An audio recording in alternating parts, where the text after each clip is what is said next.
हरिः ओम् श्रीगुरुभ्यो नमः। हरिः ओम् ब्रह्मानन्दं परमसुखदं केवलं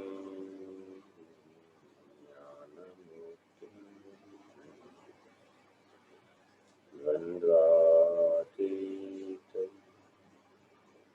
गगनसदृशं तत्त्वमस्यादिलक्ष्यम् एकं नित्यं विमलमचलं सर्वजी साक्षिभूतं भावातीतं त्रिगुणरहितं सद्गुरुं तं नमामि। नमो ब्रह्मादिभ्यो ब्रह्मविद्यासाम्प्रदाय कर्तृभ्यो वंशऋषिभ्यो महाभ्यो नमो गुरुभ्यः। सर्वोपप्लवरहित प्रज्ञानघन प्रत्यगतो ब्रह्मैवाहमस्मि। अहं पदार्थरहितः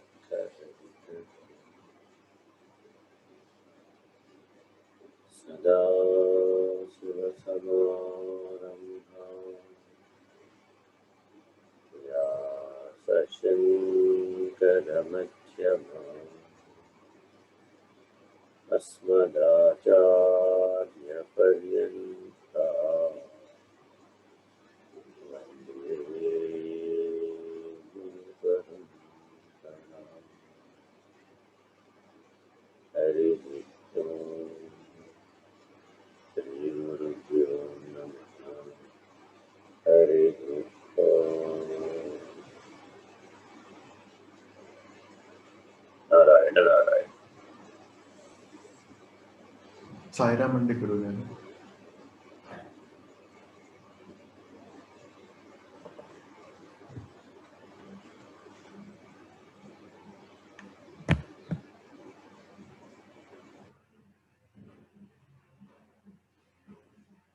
వినిపిస్తుందండి గురుగారు? మీది ఫ్రీజ్ అయినట్టు కనిపిస్తుంది నాకు.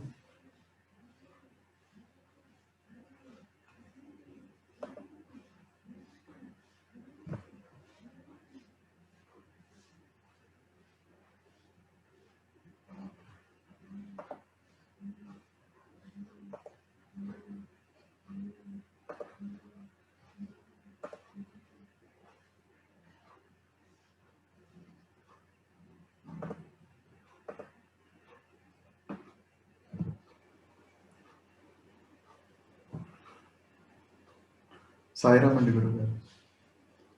సాయిరామ్ అండి.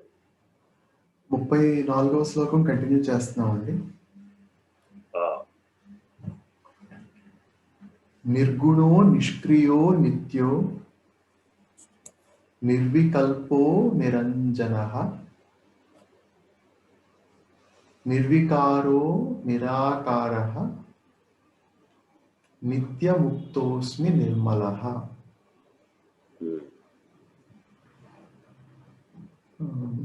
కమెంటరీ చదవమంటారండి? అయితే చదవండి. చెప్పేసాం కానీ మిగిలిన ఏం ఆత్మబోధ చేయబడుతున్నది. సత్ చైతన్య ప్రకాశ జ్ఞాన ఆనంద లక్షణముల ఆత్మస్వరూపుడనుగా నేను నిర్గుణః సత్వ రజస్ తమో గుణములను మరలించిన వాడను. మరలించిన వాడు వెరీ ఇంపార్టెంట్. గుణముల నుంచి విరమించిన వాడను, మరలించిన వాడు. స్వరూపమును తెలియగోరి పొందగోరి తెలియలేని పొందలేని వ్యవస్థయే తరతమ భేదంతో సత్వ రజస్తమో గుణములు. తనను తాను ఎప్పుడైతే గుర్తించలేదో తనకు అన్యమైనటువంటి దానిని గుర్తించడం మొదలుపెట్టాడు. తనను తాను గుర్తించగలిగిన వాడు ఏం చేశాడు? తానుగా ఉన్నాడు. తనను తాను ఎప్పుడైతే గుర్తించలేదో అప్పుడే తనకు అన్యమైనటువంటి దాన్ని గుర్తిస్తాడు. ఇది గుర్తుపెట్టుకోవాలి. తానుగా ఉండటం వచ్చినటువంటి వాడికి తనకు అన్యమైనటువంటి దానిని దాంతో తాదాత్మ్యత చెందే పని లేదన్నమాట వాడికి. తానుగా తన యందు తాను తనలో తాను నిలకడ చెంది ఉంటాడు. తనకు అన్యమైనటువంటి దాని గురించి ఆలోచన చేయదు. తనకు అన్యమైనటువంటి దాన్ని ఆలోచన చేయడం రాగానే గుణత్రయం పనిచేయడం మొదలు. జాగ్రత్తగా ఈ గుణాల నుంచి విరమించాలి.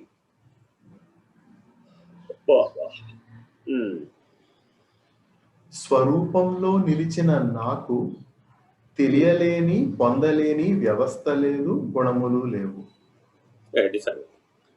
తను తాను ఎరిగిన వాడికి ఈ సృష్టిలో తాను పొందదగినది కానీ మరొక వస్తువు కానీ మరొక అంశము కానీ ఏదీ లేదు. అన్నిటికంటే చివరిది, అన్నిటికంటే మొదటిది స్వరూపమే అయ్యింది. ఈ సత్యాన్ని మానవుడు గుర్తించాలి. Very very important.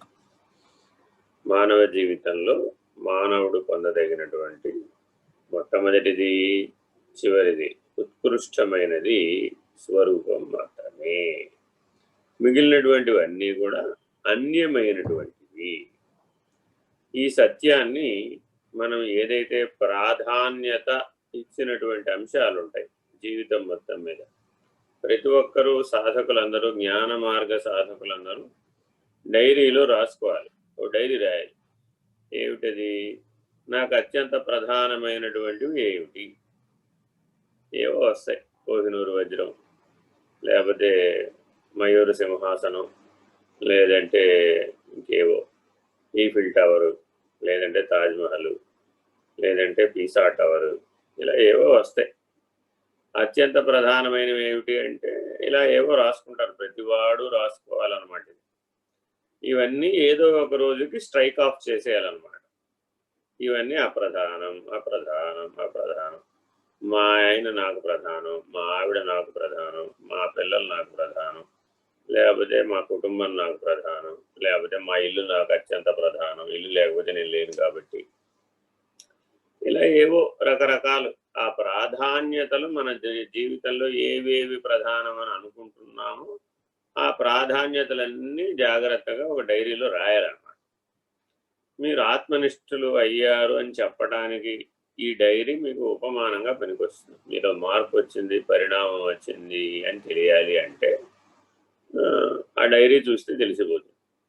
కొంతకాలం తర్వాత అంటే ఈ ఆత్మ విచారణ బాగా చేస్తే, నువ్వు గుణత్రయాల నుంచి విరమిస్తే, వికారిత్వాల్లోంచి విరమిస్తే, ఆకారిత్వాల్లోంచి విరమిస్తే, మలత్రయంలో నుంచి విరమిస్తే, ఇట్లా అన్నిట్లోంచి ఈ శ్లోకంలో చెప్పిన లక్షణాలన్నీ గనక నీకు ఎప్పుడైతే వస్తాయో అప్పుడు నువ్వు ఆత్మనిష్ఠుడు అవుతావు. ఆ దృష్టితో నువ్వు చూస్తే అప్పుడు నువ్వు రాసుకున్న ప్రాధాన్యతలన్నీ నీవే స్ట్రైక్ ఆఫ్ చేసేస్తావు, కొట్టేస్తావు. ఇవన్నీ అప్రధానం అండి బాబు, నాకు వెరీ వెరీ ఇంపార్టెంట్ అండి బాబోయ్ అని రాసుకున్నవన్నీ అప్రధానం అని నీవే ఏదో ఒక రోజుకి నిర్ణయం చేయవలసింది. అలా ఏనాడైతే చేస్తావో ఆనాడు నువ్వు స్వరూప జ్ఞాన నిష్ఠలో ఉంటావు. మిగిలినవన్నీ పాత్రోచిత ధర్మాలు, నిర్వహించవద్దని కాదు, పాత్రోచిత ధర్మాలు అంతవరకే, నిమిత్త మాత్రం, కాసేపు ఉండేటటువంటివి. తత్కాల వ్యవహారవత్.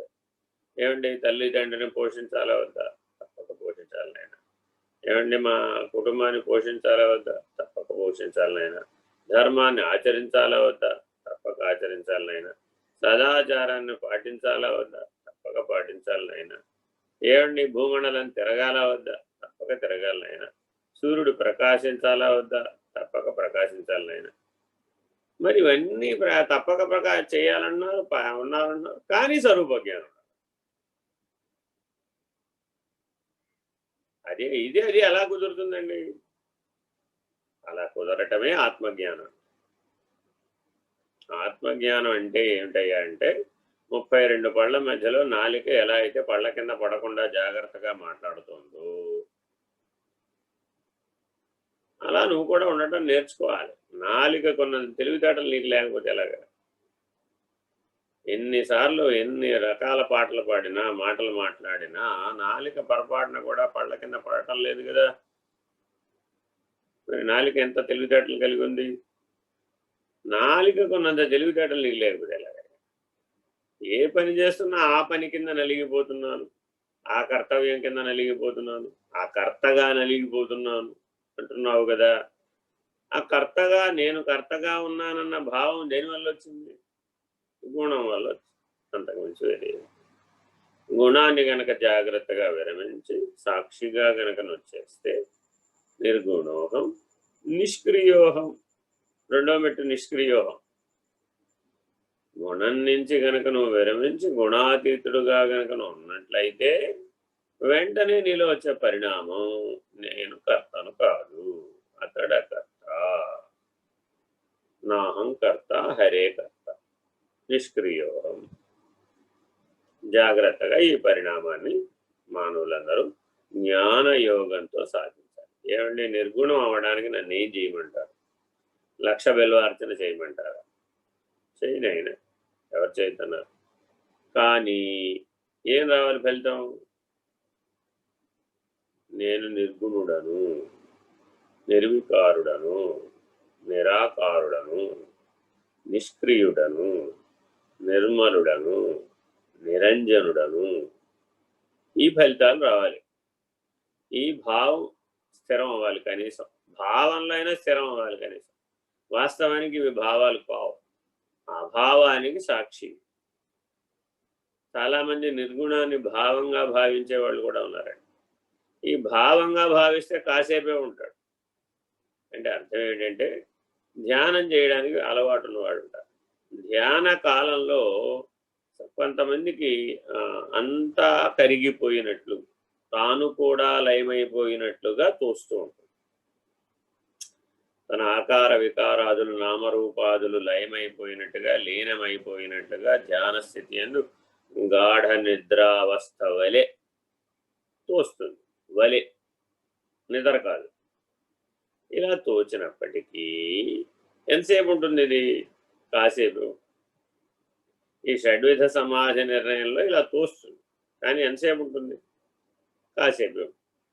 మరలా బయటికి రాగానే మరలా ప్రపంచం తోస్తుంది. మరలా అంతా అయ్యో నా వాళ్ళు ఏడుస్తున్నాడు, మా వాళ్ళు నా కోసం ఏడుస్తున్నారు, నేను వాళ్ళ కోసం ఏడవకపోతే ఎట్లాగా అనేటటువంటి ఫీలింగ్స్ అన్నీ వచ్చేస్తాయి. నా కోసం ఏడ్చేవాడి కోసం నేను కనీసం ఏడవాలా వద్దా? ఏడవకపోతే వాడు ఫీల్ అవడు అనుకుంటాడు.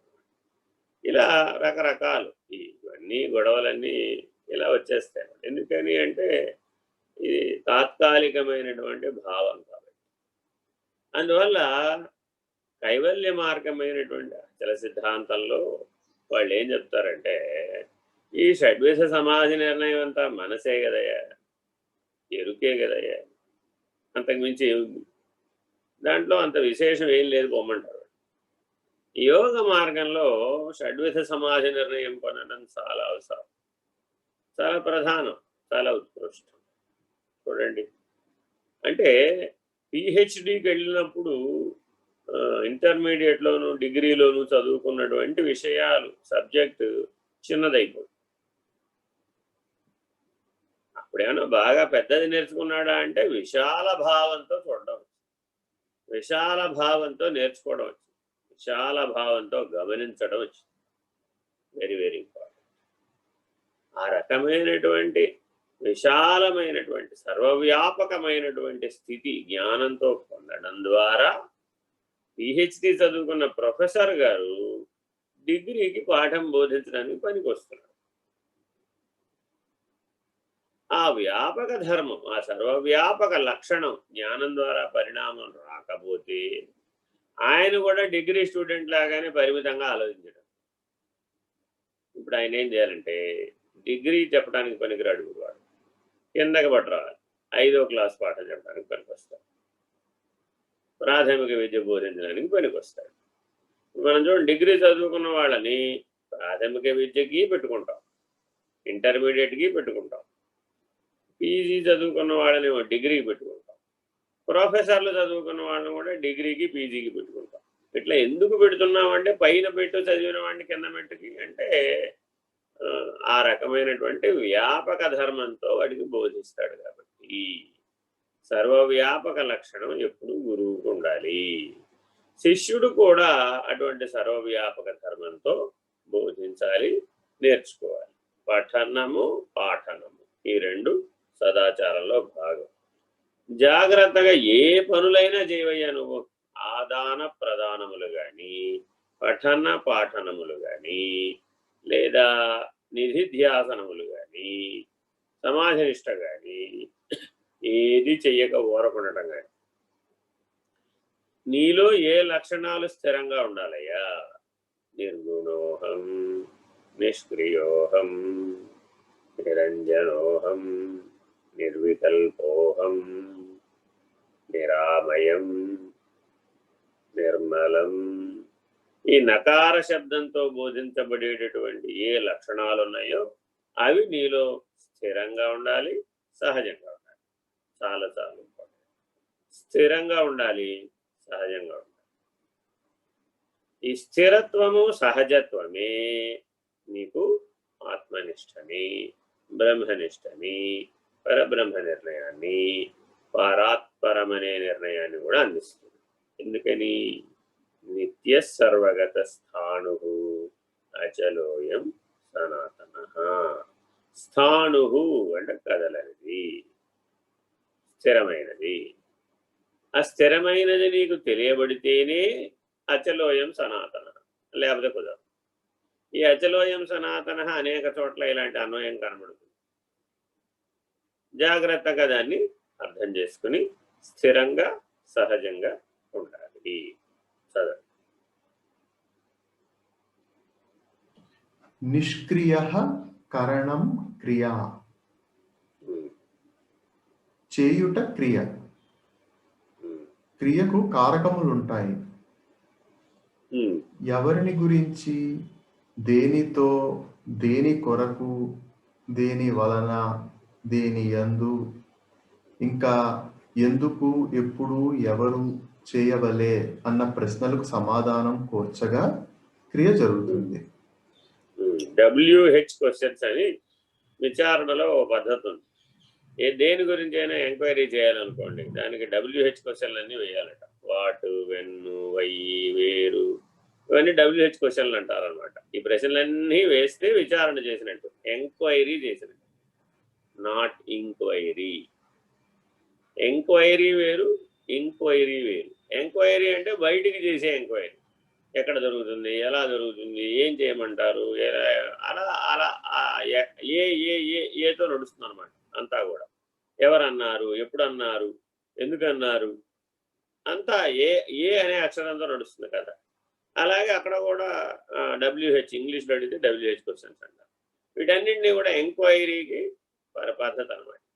ఈ పిల్లలందరూ బాల్యంలో నుంచి యవ్వనంలోకి పరిణామం చెందే ప్రతి ఒక్కరూ అంటే అడోలసెంట్ అంటాం. ఈ అడోలసెంట్ టీనేజ్లో ఈ WH క్వశ్చన్లు బాగా ఎక్కువ వేస్తారన్నమాట. వెయ్యాలి కూడా, వాళ్ళు వేస్తేనే ఆ పరిణామం పూర్తవుతుంది. ఇప్పుడు 70 ఏళ్ళు 80 ఏళ్ళు వచ్చిన తర్వాత కూడా ఇంకా WH క్వశ్చన్లు వేస్తున్నాడు అనుకో, అప్పుడేదో తేడా ఉన్నట్టు, పరిణామం పూర్తి కానట్టు.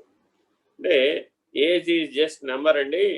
నేను ఇంకా 80లో కూడా 18లోనే ఉన్నాడు, 80లో 18గానే ఉన్నానండి నేను అన్నాడు అనుకోండి ఎవరైనా కానీ, సంథింగ్ ఈజ్ రాంగ్. ఎక్కడో పరిణామం పూర్తి కాలేదన్నమాట. ఇంకా ఆయనలో తృష్ణ, ఆ తృష్ణ తీరలేదన్నమాట. ఈ విచారణ ఎక్కడి నుంచి మొదలవుతుందంటే తృష్ణ నుంచి మొదలవుతుంది. ఆశాపాశం అంటారు. ఈ ఆశాపాశమే అనేక ప్రశ్నలకు కారణభూతమవుతుంది. ఎందుకు నీకు ఈ ఆశాపాశం వచ్చింది? మళ్ళా ఎందుకన్నా ప్రశ్నించాను చూడండి. అంటే ఇదేమిటంటే ఇంక్వైరీ. నీలో కలిగే భావాలను ప్రశ్నించాలి. నీలో కలిగేటటువంటి భావ పరంపరను యొక్క వేగాన్ని తగ్గించాలి. మనోవేగాన్ని తగ్గించాలి. వృత్తి వేగాన్ని తగ్గించాలి. ప్రవృత్తించ నివృత్తించ కార్యే అకార్యే భయ అభయే బంధ మోక్షంచ యా వేత్తి బుద్ధి సత్వార్థ సత్యకి. ఇది ఇంక్వైరీ, అదేమో ఎంక్వైరీ. ఎంక్వైరీ రజోగుణం, ఇది గుర్తుపెట్టుకోండి. ఎంక్వైరీ రజోగుణం. ఎంతసేపు వాడు బయటికే పోతాడంతే, లోపలికి రాడు. లోపలికి వచ్చిన వాడు ఏం చేశాడు? ఇప్పుడు తన ఆలోచనలని, తన భావాలని, తనలో ఏర్పడుతున్నటువంటి రాగద్వేష సముచ్చయాన్ని, మనం చాలాసార్లు అనేక సముచ్చయాలని గ్రూపులను చర్చించాం. ఏదో రకరకాల గ్రూపులు ఉంటాయి. కామ క్రోధ లోభ మోహ మద మాత్సర్య రాగద్వేష ఈర్ష్య అసూయ ఎట్సెట్రా, ఇదంతా ఒక గ్రూపు. అలాగే దైవాసుర సంపద విభాగ యోగంలో దేవతల యొక్క లక్షణాలు, అమానిత్వాది లక్షణాలన్నీ ఒక గ్రూపు. అలాగే భక్తి యోగంలో చూస్తే భక్తుడి యొక్క లక్షణాలన్నీ ఒక గ్రూపు. అలాగే అద్వేష్ట సర్వభూతానాం మైత్ర కరుణ ఏవచ నిర్మమో నిరహంకార సమదుఃఖ సుఖక్షమీ అని భక్తుడి లక్షణాలు, అద్వేష్టాది లక్షణాలు వరుసగా చెప్తాడు. జ్ఞాని లక్షణాలు, అమానిత్వాది లక్షణాలు వరుసగా చెప్తాడు. ప్రజ్ఞ, స్థిత ప్రజ్ఞుడైన వాడు ఎవడయ్యా, ఆ స్థిత ప్రజ్ఞుడైన వాడి లక్షణాలన్నీ ఒక గ్రూప్ చెప్తాడు. ఇట్లా భగవద్గీత అనేక రకాలైనటువంటి స్థితులను ఏకరూపెడుతుంది. జాగ్రత్తగా భగవద్గీతను అధ్యయనం చేయాలంటాం. అందుకోసం ఈ లక్షణాల సముచ్చయాన్నంతా కూడా అది చెప్తుంది. నిష్కామ కర్మ ఏముండాలి? నిష్కామ కర్మ అంటే ఒక గ్రూప్ ఆఫ్ లక్షణాలు చెప్తుంది. అట్లాగే అతడు అకర్త, అసలు నువ్వు కర్తవే కాదు పోరా బాబు అని నిన్ను నిషేధిస్తుంది. ఆ నిషేధించినప్పుడు కొన్ని లక్షణాలతో నిషేధిస్తుంది. అది ఎలా నిషేధించింది?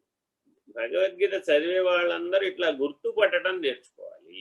Very very important. ఆత్మ సంయమ యోగం, ఎలా సంయమించాలి కొన్ని లక్షణాలు చెప్తుంది అక్కడ.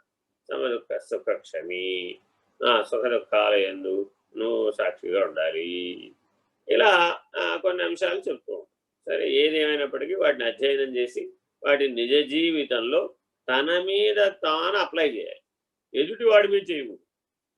జ్ఞానయోగి అంటే వాడు ఎదుటి వాడి మీద అప్లై చేయకూడదు, తన మీద తాను అప్లై చేయాలి. తన వేదాంతాన్నంతా, తాను నేర్చుకున్న జ్ఞానాన్నంతా ఎటువైపు అప్లై చేయాలంటే తన మీద తాను అప్లై చేసి, తాను శరీరం కాదు శరీరి అని, దేహం కాదు దేహి అని నిర్ణయాన్ని పొందాలి. Very very important. ఇంక్వైరీ వలన నీకు ఒక నిర్ణయం రావాలి. ఏమిటది? నేను శరీరం కాదు శరీరి, నేను దేహం కాదు నేను దేహి. ఇది రావాలి అంటే ఆ దేహి, ఆ శరీరి నిష్క్రియుడు, వాడేమీ చేయడం లేదు. ఏమీ చేయడం లేదంటే నేను పుట్టను కూడా పుట్టలేదు, నేను పోను కూడా పోవడం లేదు. ఎందుకని? అన్ని పనులు దేంతో మొదలైనవి? పుట్టడంతో మొదలైనవి. ఆఖరి పని ఏమిటి? పోవడంతో అయిపోతుంది. మొదటి పని పుట్టడం, చివరి పని పోవడం. ఈ పుట్టడం పోవడం అన్న పని నాకు లేదురా బాబు. ఎవరికి లేదు? అక్షరుడికి లేదు, దేహికి లేదు, శరీరికి లేదు. దేహికి శరీరికి లేకపోతే మరి దేనికి ఉందండి? శరీరానికి మాత్రమే ఉంది. ఏమండి శరీరం అంటే ఏమిటండి? శరీర ప్రాణ మనోబుద్ధి సంఘాతం అంతా శరీరమే. నీ భావనామయ శరీరం కూడా శరీరమే. విశ్వ తైజస ప్రాంగ్య ప్రత్యేగాత్మ విరాట్ హిరణ్య గర్భ అవ్యాకృత పరమాత్మలనే 8 శరీరములే. జాగ్రత్తగా గమనించాలి. 8 శరీరాలు, 8 వ్యవహారాలు, 8 ప్రపంచాలు, 8 మంది సాక్షులు. ఆయా వ్యవహారానికి సాక్షి. ఇదంతా వేదాంతం చక్కగా వివరిస్తుంది, విచారణకి చెప్తుంది, నిర్ణయంగా ఉండమని చెప్తుంది. వీటన్నింటిలో నేనెవరిని? వీటన్నింటిలో నేను సాక్షిని. ఇవేమీ నేను కాదు. ఇవన్నీ నీకు తెలియాలి, ఇవన్నీ నీకు అర్థం అవ్వాలి, ఇవన్నీ నీ విచారణలో ఉండాలి. ఇవన్నీ నేను కాదని నిరసించాలి. నిష్క్రియోహం, కార్యకారణ సంబంధాన్ని నిరసించాలి. అలా నిరసించినప్పుడు మాత్రమే నువ్వు కర్త కాకుండా పోతావు. మీకు చిన్న ఉదాహరణ చెప్తా. ఒక పళ్ళ డాక్టర్ దగ్గరికి వెళ్ళావు. ఆయన దగ్గరికి వెళ్తే ఏం చేస్తాడు? పన్ను పీకి చేతిలో పెడతాడు. కళ్ళ డాక్టర్ దగ్గరికి వెళ్ళావు, కళ్ళు పీకి చేతిలో పెట్టడం కుదరదు. వాడు కళ్ళు ఉంచే ట్రీట్మెంట్ చేయాలి, వీడు పళ్ళు పీకే ట్రీట్మెంట్ చేయాలి. దీనికది దానికిది చేస్తే కుదరదు. దానికిది దీనికిది చేసి నేను కర్త కాదండి అంటే ప్రమాదం వస్తుంది. ఇంకొక సమస్య ఉంది. పళ్ళ డాక్టర్ దగ్గరికి వెళ్ళి, ఏమండి మీరు పీకిన పళ్ళన్నీ పేషెంట్ల వివరాలన్నీ నాకు ఒకసారి చెప్తారా? వాళ్ళందరూ ఎక్కడెక్కడ ఉన్నారో, ఏమేం చేస్తున్నారో, అసలు ఆ పళ్ళన్నీ పనిచేస్తున్నాయో లేదు, మళ్ళీ ఎప్పుడన్నా మీరు కనుక్కున్నారా అన్నారు. ఆయన ఏమంటాడు? వచ్చిన వాడి పన్ను పీకి చేతిలో పెట్టడమే నా పని, కానీ మిగిలిన పని నాది కాదు నాయన. మిగిలిన వాడి జీవితం మొత్తానికి నేను బాధ్యుడిని కాదు. ఒకవేళ వాడికి పళ్ళు సరిగా, నేను పెట్టిన పళ్ళు సరిగా పనిచేయకపోతే మళ్ళా వస్తాడు. అంతేగాని ఆ పేషెంట్ ఎలా ఉన్నాడని డాక్టర్ గారు వెళ్ళి మళ్ళా వాడిని ఏమీ ఎంక్వైరీ చేస్తాడా? చెయ్యాలా వద్దా? ఏమండి మీ పేషెంట్ సరిగ్గా ఉన్నాడా లేదా, మీరు చేసిన ట్రీట్మెంట్ సరిగా అయిందా లేదా, వాడు బాగుపడ్డా లేదా కనుక్కోవాల్సిన బాధ్యత మీకుందా లేదా అని డాక్టర్ గారిని అడిగామనుకో, ఆయన ఏమంటాడు? ఆ బాధ్యత కానీ ఆ కర్తవ్యం కానీ నాకు లేదు నాయనా. వాడి బాధా నివారణ, తత్కాల బాధా నివారణ, ఉపశమన ప్రకరణం వరకే నా పని. ఇక ఆ సమయానికి కష్టం తగ్గిందా లేదా, నొప్పి తగ్గిందా లేదా ట్రీట్మెంట్ ఇస్తానే కానీ పొద్దున మధ్యాహ్నం సాయంత్రం వాడికి ఫోన్ చేసి, ఏ నాయనా నేను పెట్టిన పళ్ళు సరిగ్గా పనిచేస్తున్నాయా, సరిగ్గా పనిచేస్తున్నాయా అని అడిగాడే అనుకోండి, ఏమవుతుంది వీడి పరిస్థితి? డాక్టర్ జీవితం కుదరదు, పేషెంట్ జీవితం కూడా కుదరదు. కాబట్టి ఎక్కడో మనం అవుట్ ఆఫ్ ది బాక్స్, అవసరమైనటువంటి దానికంటే మించి ప్రవర్తించడం, స్వరూప జ్ఞానం అనేటటువంటి నియమిత ప్రవర్తన కలిగి ఉండాలి. కానీ బహిర్ముఖమైనటువంటి ప్రవర్తనని గనక పెంచుకుంటూ పోతే దానికేమి అద్దు పరిధి ఏమి ఉండదు అనమాట. Very very important. కాబట్టి నిష్క్రియోహం, ఈ డాక్టర్ గారే నా పళ్ళు పీకి చేతిలో పెట్టేటండి, ఈయనే కర్త అన్నాడు అనుకోండి. సో డాక్టర్ గారు ఏం చేస్తాడు? ఆయన పని ఆయన చేస్తాడు, ఆయన ధర్మం, ఆయన కర్తవ్యం ఆయన నిర్వహిస్తాడు, అంతే. అంతే తప్ప నేనే దాని నీ నీ సమస్యలన్నింటికీ నేనే కారణమా అంటే అవన్నీ నేను కారణం కాదంట. ఈ ప్రపంచంలో ప్రతిదానికి కూడా నేనే కర్త, నేనే కారణం అన్న ఒకే ఒక్క నిర్ణయం వలన పునరపి జననం పునరపి మరణం జరుగుతుంది. Very very important. క్షరుడు నేనే కర్త అంటాడు. అక్షరుడు అంతటికీ తాను కర్త అయి ఉండి నేను కర్త కాదంట. ఈ ఇద్దరి మధ్య ఒకటే భేదం. క్షరుడు ఏమంటాడంటే అన్నిటికీ నేనే కర్త అంటాడు, వీడి పద్ధతి అది. అక్షరుడు ఉన్నాడు, బ్రహ్మాండ సాక్షి, మొత్తం బ్రహ్మాండం అంతా నడిపించే కథంతా ఆయనే. కానీ అక్షరుడు ఏమంటాడంటే అసలు నేను కర్త కాదురా బాబు, నేను కర్త కాదు అని చేయటం అనే ఒకే ఒక్క అభ్యాసం వలన నువ్వు క్షరుడు అన్న లక్షణం నుంచి అక్షరుడు అన్న లక్షణానికి ఎదుగుతావు. అందుకని అభ్యాసం చేయమంటున్నావు. నీ వల్ల కాదని తెలుసు, నేను కర్త అనుకోకుండా చేయడం నీ వల్ల కాదని బాగా తెలుసు అందరికీ, గురువులందరికీ తెలుసు. ఎందుకని? గురువు గారు పాఠం చెప్పేటప్పుడు నేను పాఠం చెప్పడం లేదంటున్నాడు. శిష్యుడు గారు మాత్రం వినేటప్పుడు నేనే వింటున్నానండి అంటాడు. చెబుతున్న గురువు గారు మాత్రం ఏం చెప్తున్నాడు? నేను పాఠం చెప్పడం లేదు నాయనా. ఎందుకని? నాలో పాఠం చెప్పేవాడు ఈశ్వరుడైతే నీలో పాఠం వినేవాడు కూడా ఈశ్వరుడే అయ్యున్నప్పుడు మాత్రమే నీకు సరిగ్గా అర్థమవుతుంది. నీలో వినేవాడు ఈశ్వరుడు సరిగా మేలుకోలేదనుకోండి, అప్పుడు నీకు సరిగా సింక్ అవ్వదు, సరిగా అర్థం కాదు, సరైనటువంటి లక్ష్యార్థ నిర్ణయం నీకు జరగదు. నువ్వు నామరూపాలనే భావం దగ్గరే గనక ఆగిపోయినట్లయితే నీకు వాచ్యార్థమే అర్థమవుతుంది కానీ లక్ష్యార్థం అర్థం కాదు. నాకు ఇవాళ బాగా అర్థమైందండి, మీరు నా గురించే చెప్పారండి, నా సమస్యలన్నీ పటాపంచలైపోయినాయండి, నా సందేహాలన్నీ తీరిపోయినాయండి అని శిష్యుడు ఏదో ఒకరోజు చెప్తాడు, ఏదో ఒక రోజున. కానీ గురువు గారు ప్రతిరోజు అదే ఉద్యోగమే చేస్తాడు, అదే పనే చేస్తాడు. కానీ శిష్యుడికి ఏదో ఒకరోజు మాత్రం ఎందుకు అలా అనిపించింది?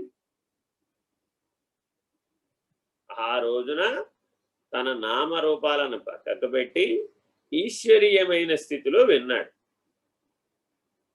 కాబట్టి ఆ రోజున ఆహా, ఇవాళ పరమానందం కలిగిందండి, నేను అద్భుత, మీరు నా జీవితంలో ఉన్న అన్ని సందేహాలను దూరం చేసేసారండి, నన్ను గట్టునేసేసారండి, నన్ను ఒడ్డునేసేసారండి, నేను బతికి బయటపడిపోయానండి, నాకు ఏ బాధలు లేవండి, నాకు ఏ కష్టాలు లేవండి, నాకు ఏ సందేహాలు లేవండి, నాకు అంతా జ్ఞానం వచ్చేసిందండి, అంతా తెలిసిపోయిందండి, ఇక పర్వాలేదండి, నో ప్రాబ్లం, నేను గ్యారంటీగా స్వరూప జ్ఞానంలో ఉండగలననే విశ్వాసం వచ్చేసిందండి అంటాడు.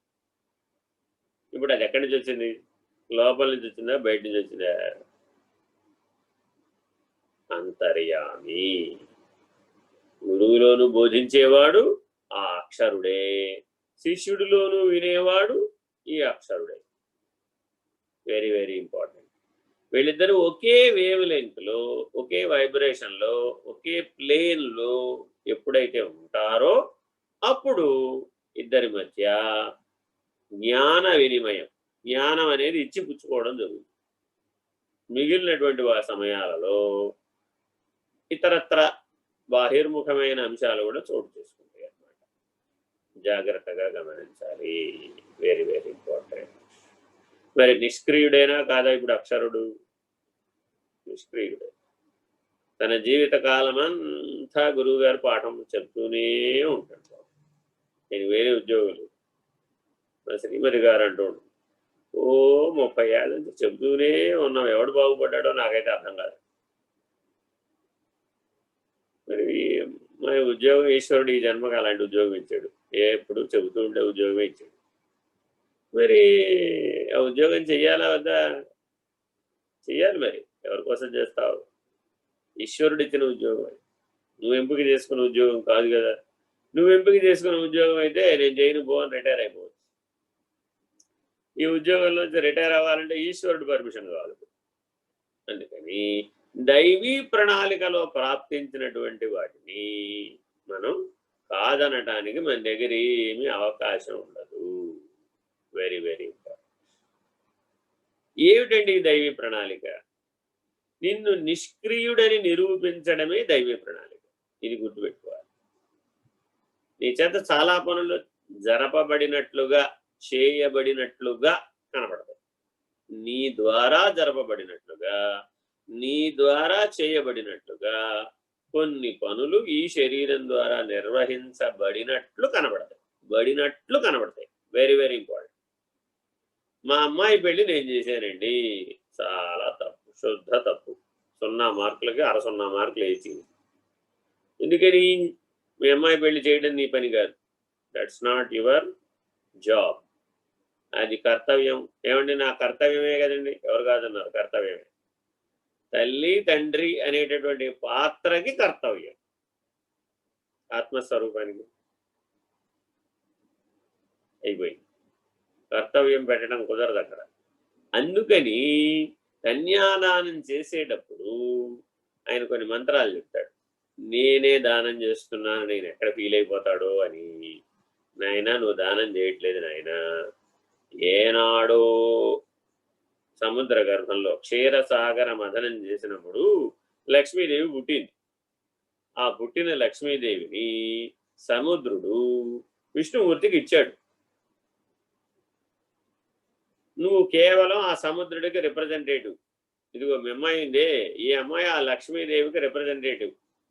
అదిగో ఆయన పుచ్చుకుంటున్నాడే, ఆయనేమో విష్ణుమూర్తికి రిప్రజెంటేటివ్, నారాయణుడికి రిప్రజెంటేటివ్. మరి ఇప్పుడు నారాయణుడు మీ ఇంటికి వస్తే ఏం చేయాలి నువ్వు? సముద్రుడు ఏం చేయగలుగుతాడు? ఆయన దగ్గర ఏమున్నాయి? నీళ్ళేగా ఉంది సముద్రుడి దగ్గర. ఆ నీళ్లతో కాళ్ళు గడిగాడు. ఆ నీళ్లతోటి ఆయన పైగా ఆవిడ ఎందులో పుట్టింది? క్షీరసాగరంలో పుట్టింది. కాబట్టి ఆ పంచామృతాలతోటి, ఆ పూర్ణ ఫలమైనటువంటి నారికేళంతో ఆ నారాయణుడికి కాళ్ళు గడిగి అర్పించేశాడు.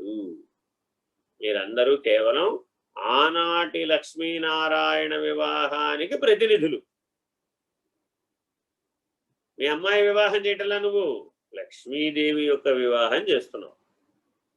మీ అల్లుడు కాళ్ళు పట్టుకోవటంలా నువ్వు నారాయణుడి కాళ్ళు పట్టుకుంటున్నావు. నువ్వెవరు?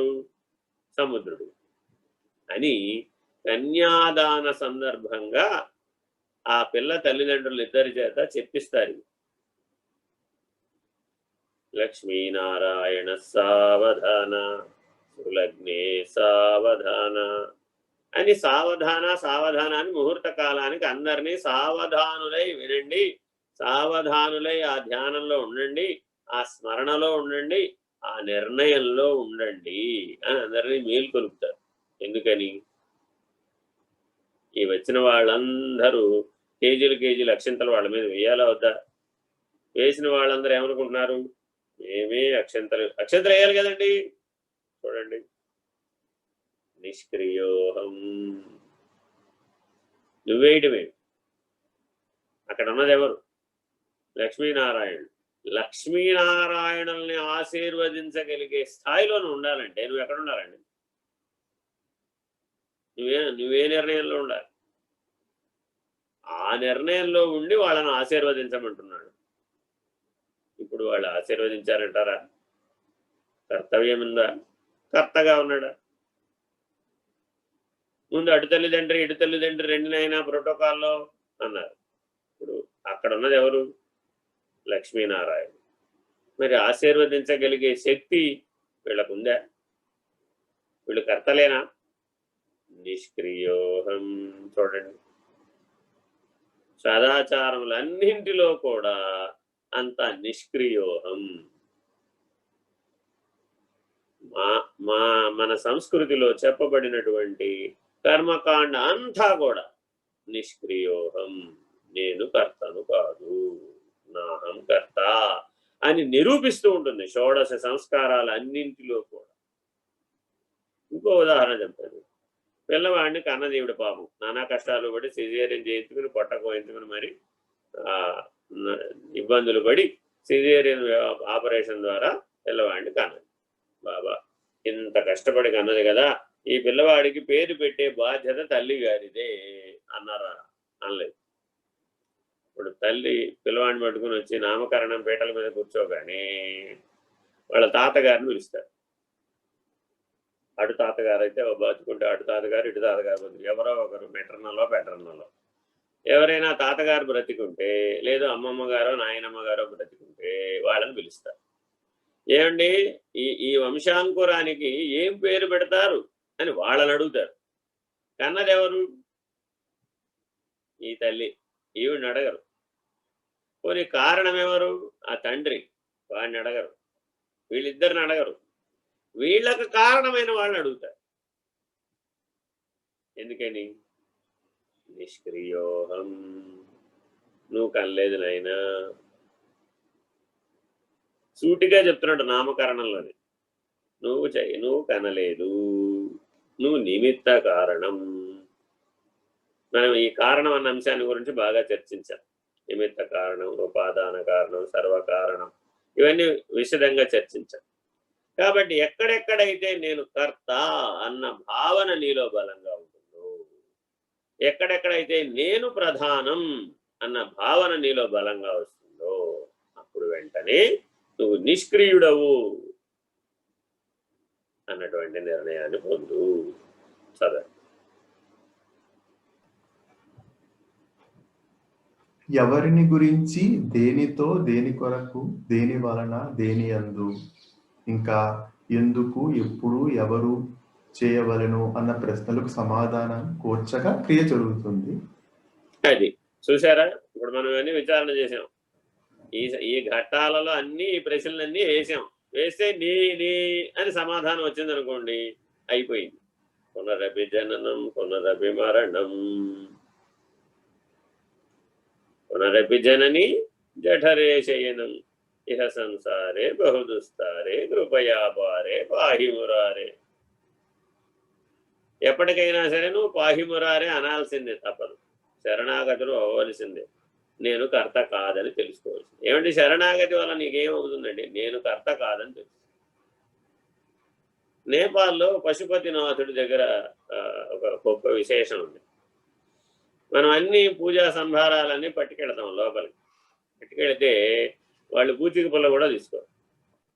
అన్నీ ఆ ఈశ్వరుడికి చూపెట్టి మొత్తం తిరిగి ఇచ్చేస్తాం. నీది నీకే అని అర్థం అనమాట. అక్కడ ఆయన ఎవరు? పశుపతినాథుడు.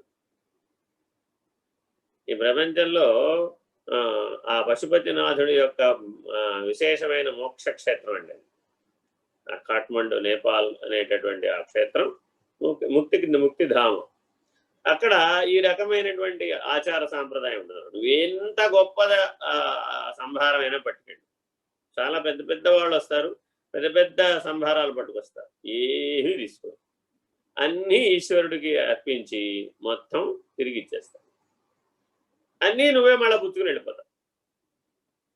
ఏమని దీని ఉద్దేశం ఏమిటి? నేను కర్తగా చేయబడిన సమస్తము నీది నీకే అని తెలుగులో చెప్తున్నాడు, ఆచరణలో చెప్తున్నాడు, ఆచారంలో చెప్తున్నాడు. నేను కర్త కాదు అన్నాడండి. ఇప్పుడేమైపోయింది? ఎవరయ్యా కర్త? నాహంకర్త, హరే కర్త, ఈశ్వరుడే కర్త, శరణాగతుడను.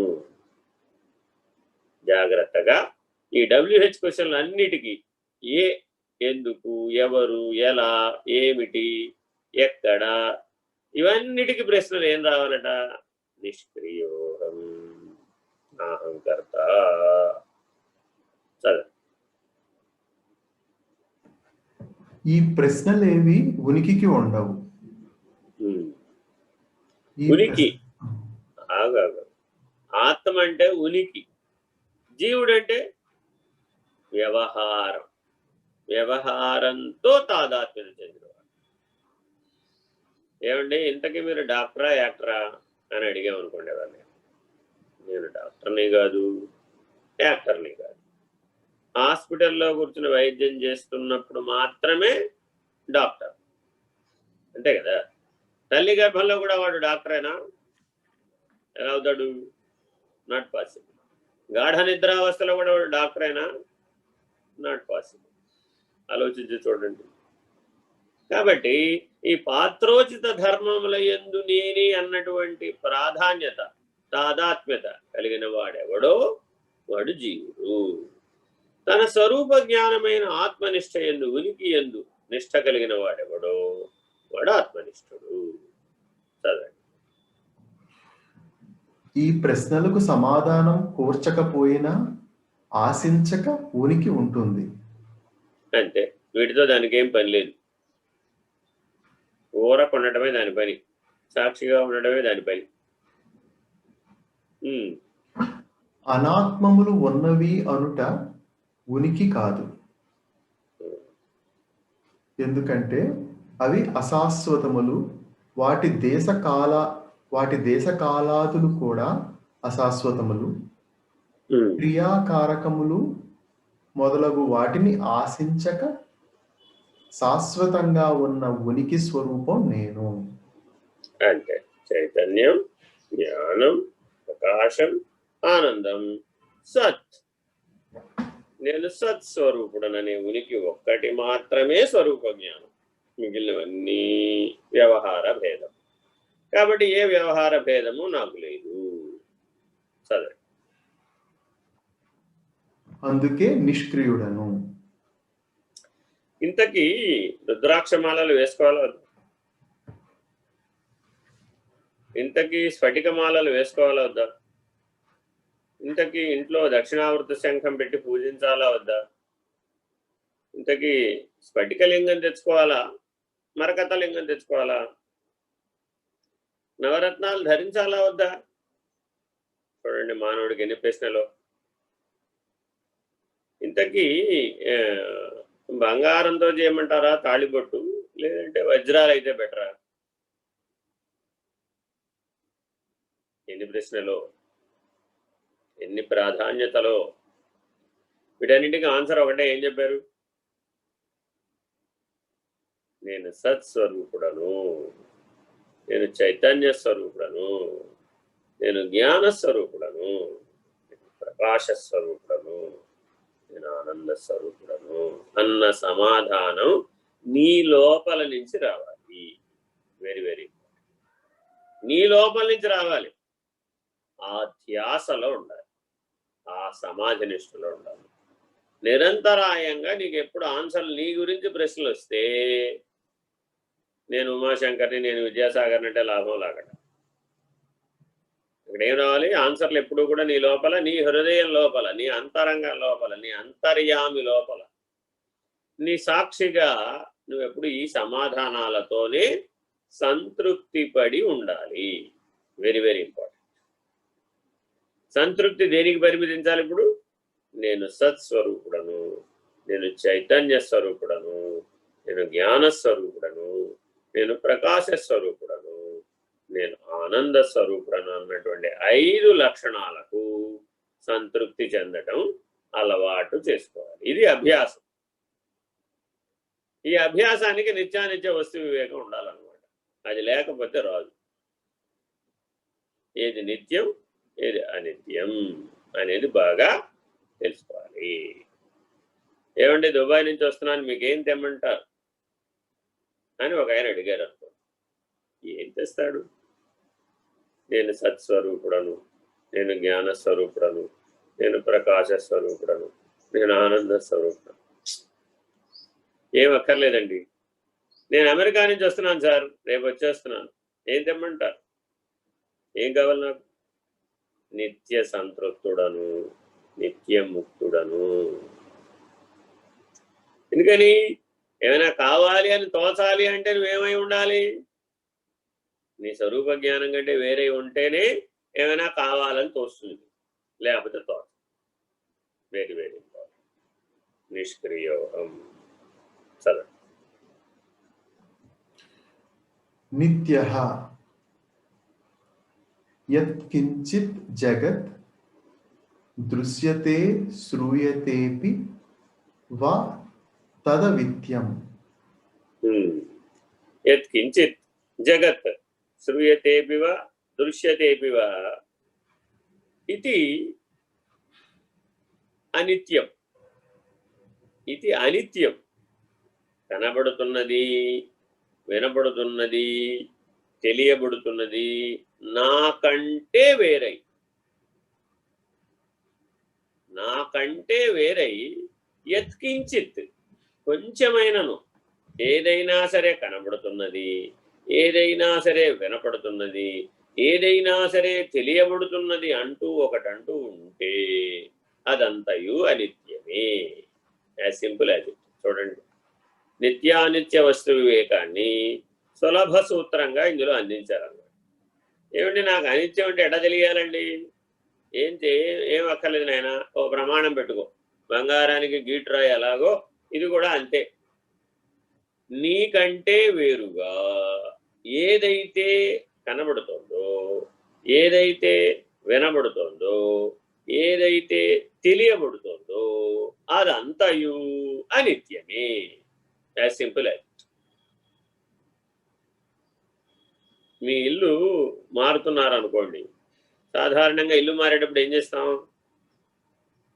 పనికొచ్చే వస్తువులు పట్టుకెళ్తాం, పనికిరాని వస్తువులు అప్పటిదాకా ఎప్పటికో పనికొస్తుందని దాచిపెట్టినవన్నీ పారేస్తాం.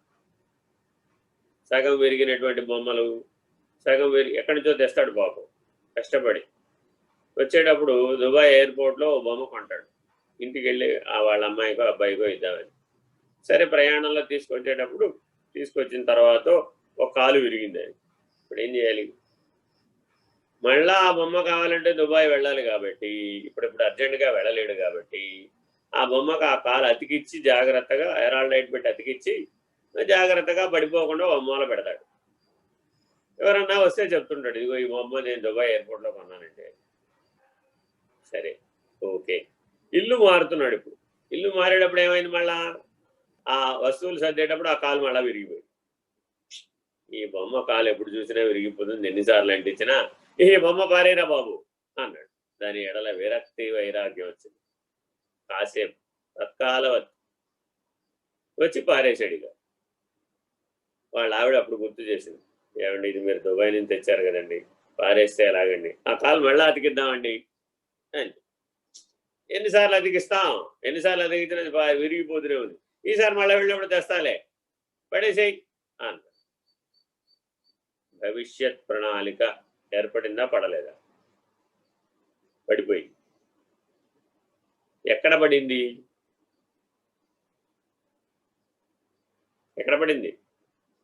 చైతన్యం మీద పడి.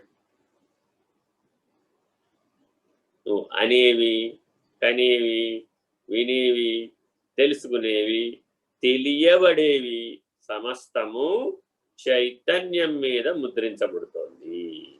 నీలో ఒక బ్లాంక్ పేపర్ ఒకటి ఉంది, వైట్ పేపర్ ఒకటి ఉంది. తోరా కాగజ్ థా ఏ మన్ మేరా. చూడండి, ఈ పాట అందరూ విన్నవాళ్లే. నా చిన్నప్పుడు ఈ పాట విన్నప్పుడు నాలో ఎన్నో ప్రశ్నలు వచ్చేవన్నమాట. తోరా కాగజ్ థా ఏ మన్ మేరా అంటే ఇక్కడ బోర్డు కనబడుతుంటాయి అని లేవు కదా. వాస్తవానికి ఓన్లీ వైట్ పేపరే ఉంది అక్కడ. చైతన్యం అనే వైట్ పేపర్. అన్నవి, కన్నవి, విన్నవి, తిన్నవి, తెలియబడేవి, తెలుసుకున్నవి అన్ని నింపి పడేసాం ఆ వైట్ పేపర్ నిండా. ఏమైపోయింది? పునరపి జననం పునరపి మరణం పునరపి జనని జఠరే శయనం. ఎక్కడి నుంచి తయారవుతుంది? ఈ రాసిన వాడే, ఈ కర్తకే, ఈ జీవుడికి. మెల్లమెల్లగా ఏం చేసాం? ఇప్పుడు ఒక్కొక్క దాన్ని కొట్టేశాం, రాసినవన్నీ కొట్టేశాం. ఏమండి, కొట్టేస్తే వైట్ పేపర్ వస్తుంది ఎక్కడన్నమాట. వైట్ పేపర్ మీద అది కావాలి, ఇది కావాలి, అలా కావాలి, ఇలా కావాలి, అలా చేయాలి, ఇలా చేయాలని బోర్డు రాసేసామండి. రాసేసి మళ్ళా ఏం చేశాడు? ఇప్పుడు అయ్యో పొరపాటు చేశానండి తూచని ప్రాయశ్చిత్త కర్మ ద్వారా కొట్టేశాడు. కొట్టేస్తే వైట్ పేపర్ వస్తుందా? రాదు. అందువల్ల కర్మకాండ వలన మోక్షం రాదు. కావాలంటే తెల్ల పేపర్ బదులు నల్ల పేపర్ వస్తుంది. ఎందుకని? బాగా కొట్టేశాడు కాబట్టి. బోర్డు పొరపాట్లు చేశాడు. ఆ చేసిన వాటన్నింటికి సంరక్ష రక్షా గుణ అని ఈశ్వరుడు రోజు క్షమాపణ చెప్పుకున్నాడు. శివాపరాధ క్షమాపణ స్తోత్రం అని ఒక స్తోత్రం ఉంటుంది. అందులో మనం చేసినవన్నీ ఉంటాయి అన్నమాట. ఆ చేసినవన్నింటిలో నన్ను క్షమించవయ్యా అని కోరుకుంటూ ఉంటాడు. నైవ కించిత్ కరోతి. ఈశ్వరుడు ఏమన్నాడు? అంతా విని, నాయనా నైవ కించిత్ కరోతి, నువ్వు ఏమి కించిత్ కూడా నువ్వేమీ చేయలేదు. కించిత్ కూడా నువ్వేమి చేయకపోతే అప్పుడు వైట్ పేపర్ గానే ఉంది కదా. మళ్ళా కొట్టేయటం ఎందుకు? కాబట్టి జ్ఞానయోగికి ప్రాయశ్చిత్త కర్మ లేదు. ఇది బాగా గుర్తుపెట్టుకో. కర్మయోగంలో మాత్రమే ప్రాయశ్చిత్త కర్మ ఉంటుంది, అంతే తప్ప జ్ఞానయోగికి ప్రాయశ్చిత్త కర్మ ఉండదు. ఎందువల్ల ఉండదు? నైవ కించిత్ కరోతి. ఒక్కసారే ఈ కాగితాన్ని పట్టుకెళ్ళి జ్ఞానం అనేటటువంటి అగ్నిలో పడేసాడు. పడేస్తే ఏమైపోయింది? పేపరు లేదు, పేపర్ మీద రాసింది లేదు. జ్ఞానేంధనం దహి. జ్ఞానం అనే అగ్నిలో ఇంధనముగా కర్తృత్వాన్ని దగ్ధం చేశాడు. నాహం కర్త, నాహము కర్త నా కర్త. నేను అసలు లేనివాడినిరా బాబు. నేను ఉంటే కదా నువ్వు నాకేమైనా ఆపాదించడానికి. జ్ఞానం వల్ల నేను ఒకటి తెలుసుకున్నాను. ఇప్పుడు నేను లేనివాడిని తెలుసుకున్నాను. జ్ఞానం యొక్క పరమ ప్రయోజనం ఏమిటంటే నేను లేనివాడనని తెలుసుకోవడం. Very very important. సోహం అంటే జ్ఞానం పూర్తవల, నాహం అంటేనే పూర్తయింది. సోహం మధ్యలో మజిలి, అక్షరుడు మధ్యలో మజిలి, పురుషోత్తముడు లక్ష్యం. పురుషోత్తముడు ఏమన్నాడంటే అసలు నీ సృష్టికి నాకు ఏం సంబంధం లేదు పోవయ్యా. సూర్య చంద్రాగ్ని మండలములు కూడా నన్ను తెలుసుకోజాలవు. గుణనాశన రహితుడైన వాడు పరమాత్మ.